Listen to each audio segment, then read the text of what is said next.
nouvel ordre boole ci gelé paiement yi nga xam ne dañu ko amel waa presse bi boobaak léegi nag commande publique amatul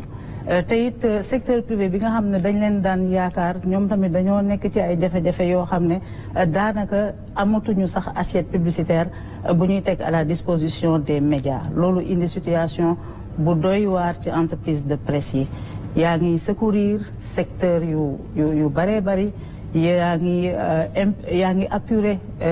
passif yi ndax di nga taxaw ci apuré passif paiement yi nga xam ne presse bi am na ko ngir mu mun ñoo dimbali parce que président dëgg bi mooy metti na dañoo rusa abandonné te it am yërmande tamit ci xëy naan dañuy wàññi ay employés waaye ñu bari ci ñun mënatuñu li nga xam ne moom mooy collège délégué CNRA bi kañ la ñu koy mettre en place ba régulateur bi di mën di délibérer ci li nga xam ne moom mooy légalement ensuite ni nga ko amalee ak yeneen secteurs yi est-ce que mën nañu yaakaar nga def lu ñu mën a woowee conseil présidentiel pour les médias ngir sauver secteur boo xam ne nag c'est le 4e pouvoir et c'est un secteur névralgique. jërëjëf soxna Maïmouna dama bëgg ñu sérieux li nga xamante ne moom nga jukki bi ma yegsee dama fekk c'est comme toutes les autres conventions et accords parce que ñi doon dem dañu bàyyi ba xam ne dem sës na ñuy doore yéwén maye ba maye lu ñu moomul signé ba signé luy lor Sénégal bokkoon na ci baal presse dette fiscale mosuma ci d'accord ci bi may campagne électorale laa wax ne d'accorduma ci buñ ko defee soo waat d'accorduma ci woon buñ ko defee première fois su Macky d'accorduma ci woon bi ma ñëwee fekk ko fi soreegul maa ko taxawal parce que d'accorduma ci man d'accorduma mu am secteur boo xam ne à force ñu koy baal ay impôts mu jàpp ne que moom dafa war a persister dans la fraude fiscale te ñu ànd ceeg yërmande ju bari soxna Maïmouna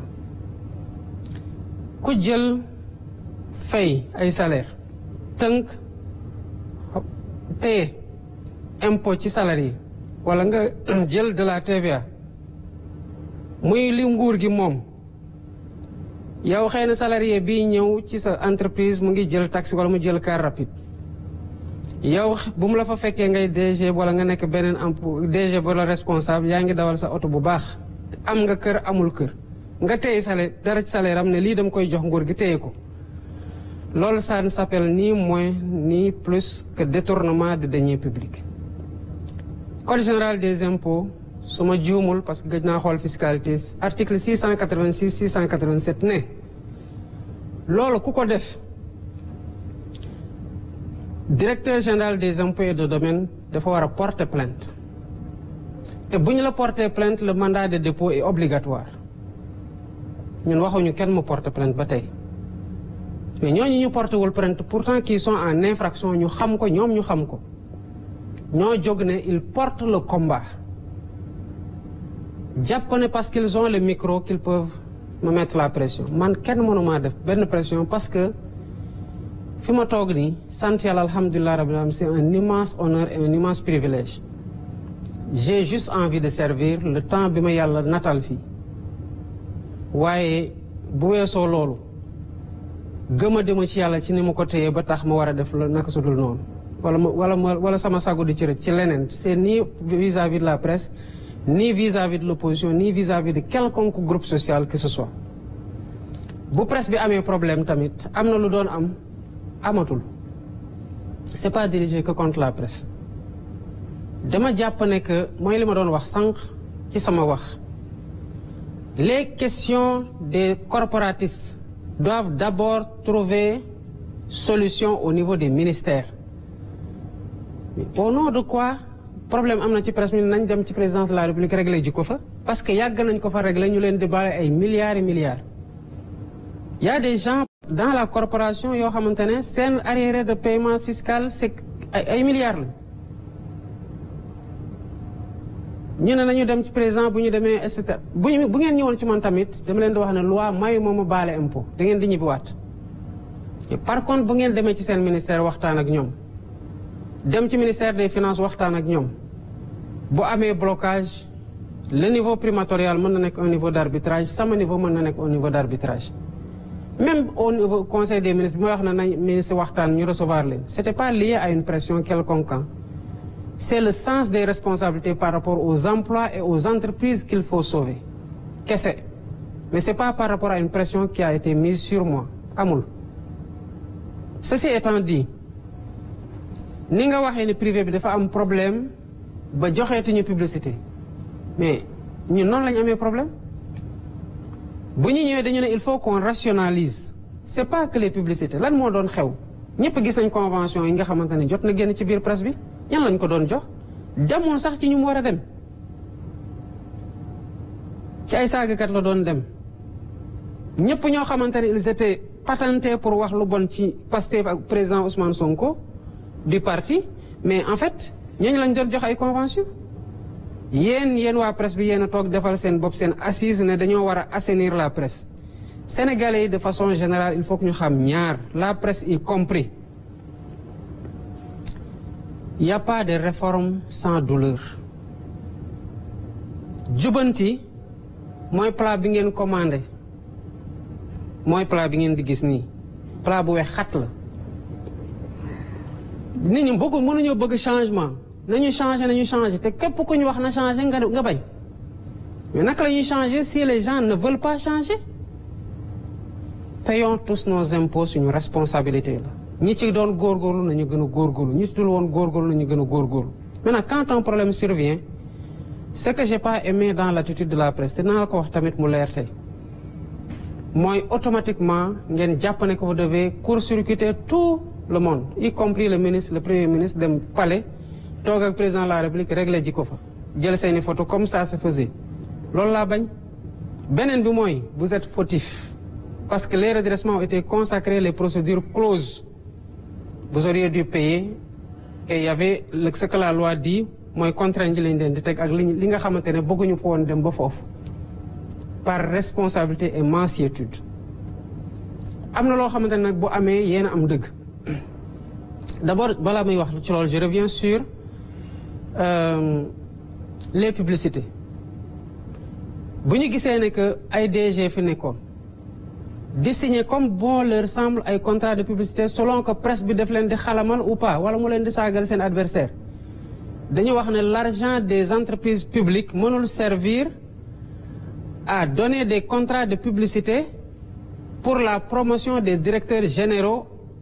et pour des guerres par procuration ñu ne levons le pied ba mettre de l'harmonie xool entreprise buy def publicité lan la soxla. Est-ce que dafa war a jegeenteeg soxna Astou Dione mu yore médiam rek mu di ko xëppal ay publicité bu ko jaree bu ko jarul wala dafa war a ressortir d'une stratégie d'entreprise lucide qui répond à un objectif de communication qui a été bien pensé loolu lañ bëgg mu am. On a dit que d'abord on a changé le Big Gouv qui était un bureau d'information en bureau d'information et de communication gouvernementale. mu booloog la communication de la présidence ñoom ñaar ñu am un comité exécutif pour avoir une communication de l'État. Ils se réunissent mensuellement, c'est élargi aux chargés de communication des ministères qui ont la charge aussi de décentraliser au niveau des directions de leur ministère. Et que le plan d'action de communication remonte ñu xool est-ce que am une cohérence dans la parole de l'État. loolu àndut ak ñu bàyyi DG bu nekk muy def ay contrat gi ñu ko neex. y compris ñi nga xamante ne c'est pas les destinataires parce que créé wuñu benn emploi amuñu benn charge lii la ñuy régler te bu sotee di ngeen ci gis seen bopp. mu des nag beneen affaire am na kenn ku ma bind récemment ne ma dafa presté fayuñu ko. J'ai écrit au concerné via le directeur de cabinet pour lui dire ñii nañu vérifier ndax prestation yi ça a été fait dans le cadre d'un contrat conclu. ñu ngi koy saytu li ma ci teg mooy bu fekkee ne da ngeen ko amel parce que presté na ba pare fay leen ko parce que tamit mënuñoo amel les entreprises publiques de l'argent à des groupes de presse mënuñu leen forcer ñu naan dañuy am ay contrat par force de parce que ñoom ñoo xool seen objectif de communication tant que c'est aligné à la communication de l'État et du gouvernement on est ça va mais lu ñu bëggul mooy ñu defloo nit liggéey lu ñu fekke ak lu ñu fekkewul parce que ce dont les entreprises là héritent comme dette c'est leur dette bu dee entreprise de presse yi dañoo def prestation avant ñoom prestation yi ñu facturer ko ñoom mënuñu contester la facturation dañoo war a fay te bu boobaa dinañ fay yóbbante nañu la def la porte-parole xam naa doy nga sa porte-parole waaye waxal ñi la yóbbante képp koo xam ne def na prestation mu dem ci mu prestel ne ko fay ma mu bañ ko fay na fexe ba ma jot ci contrat bi ñu bokk bu leen boole la preuve que la prestation a été faite montant bi ñu ko amel bu boobaa dinaa wax entreprise boobu kii ngeen amel fay leen ko xaalisam parce que loolu tamit mooy yoon. Maintenant la presse je ne dis pas que di ngeen d'accord ci lépp luy ministre bi di def wala mu koy wax mais accordez-nous le bénéfice du doute qu'on est de bonne foi vis-à-vis de la presse. D'accord ñu ak yéen ci yu bëri d'accord nañu yéen ak ci lu bëri mais niñ ko war a muñalantee ci biir langue politique bi noonu lañ koy muñalante ak yeneen secteurs yëpp. J'ai dit que les divergences c'est des diversités et les diversités c'est des richesses loolu laa gëm. bu ñu nekkee ci opposition la presse nous donnait la parole lu ñu doon wax daawul woon neex ñi fi nekk di ngeen jox ay nit parole tamit ils ont la responsabilité de leur parole. mën nañu wax dara du ñu neex mën nañu wax dara ñu neex ñu mën nañu wax dara sax mu bañ ñoo neex waaye doon njëriñ ci réew mi bu boobaa dañ koy jël. Donc vous devez être aidés et nous sommes dans les meilleures dispositions comme pour tous les secteurs à vous aider mais du nekk ci pression ak parce que vous tenez le micro loolu kese mooy suñu aujourd'hui divergence boo xamante ne mën nañu ko am muy une divergence majeure. Le ministre je le connais personnellement comme je connais les autres ministres du gouvernement. C'est des gens qui sont extrêmement engagés à servir et à servir tout le monde. Ils sont de très bonne foi. Et je crois savoir qu'il est même dans la logique d'augmenter l'aide à la presse, étant entendu que le dernier exercice bu ñu def par rapport à la reconnaissance des entreprises de presse, c'est un exercice qui restreint la base des bénéficiaires. Bu base bénéficiaire bu wàññeeku montant bi augmenté mais li ngeen nar a jot ci aide de la presse dina gën a bari pourvu que cela se fasse dans la transparence et pas sur la tête du client selon que le média est favorable ou défavorable. C'est pas le sujet. Am na ci lu mu liggéey. J'ai pas encore vu le document définitif ressortant des dernières de la dernière situation mais ma conviction mooy li ngeen doon jot ci aide de la presse dina yokk. Li ma leen mën a promettre tamit mooy ñi leen ameel seen xaalis qui soit une créance qui n'est pas contestable dinañ leen ko fay et dans les meilleurs délais. Maintenant li ci des nag mooy faciliter le dialogue avec votre tutelle parce que c'est votre tutelle et je sais qu'il a de grandes ambitions pour la presse parce qu'il porte de grandes ambitions pour ce pays. Des fois nag préjugé dina yàq lu bari ci waxtaan gi war ci diggante nguur gi ak ay segments yu bari mais donnez-nous le bénéfice du doute ci yenn yi parce que yenn yi tamit dafay gaaw a braquer nit ci à juste titre. Effort boobu rek la ñu leen di laaj maintenant ni ñuy jàppale yeneen secteurs yi la ñu leen di jàppale j'aurais bien pu vous recevoir hein mais ci conditions yi ñu doon demander audience bi ak exigence d'automaticité bu mu bëggoon loolu laa nangul woon. Maintenant que si cela se comprend mën naa toog ak yéen ñëpp déglu leen waxtaan ak yéen ci mais du romb dégg bii tamit nga xamante ne jàpp naa ko de après dinaa xam xëy na lu ma xamul lu ngeen mënut a wax ci biti boobaa on apprendra acte dans la mesure où les arguments présentés sont pertinents waaye ñi fi nekk presque ak ñeneen favorable ak défavorable yëpp yéen jàmm kese lañu leen yéene parce que ay sénégalais ngeen te après tout le gouvernement gouverne pour tous les Sénégalais et le président de tous les Sénégalais amuñ ci xaaj ak seen. Très bien. Le collège du CNRA. Merci beaucoup. Le collège du CNRA sera bientôt mis en place. J'avais reçu une lettre dans ce sens-là et j'ai instruit. Très bien, Monsieur le Président de la République, merci d'avoir accordé de votre temps à la presse sénégalaise. Je rappelle que c'est un rendez-vous périodique que vous avez initié et que vous respectez. Et ça sera de manière tournante, une manière de donner la chance à toute la presse sénégalaise de venir ici discuter.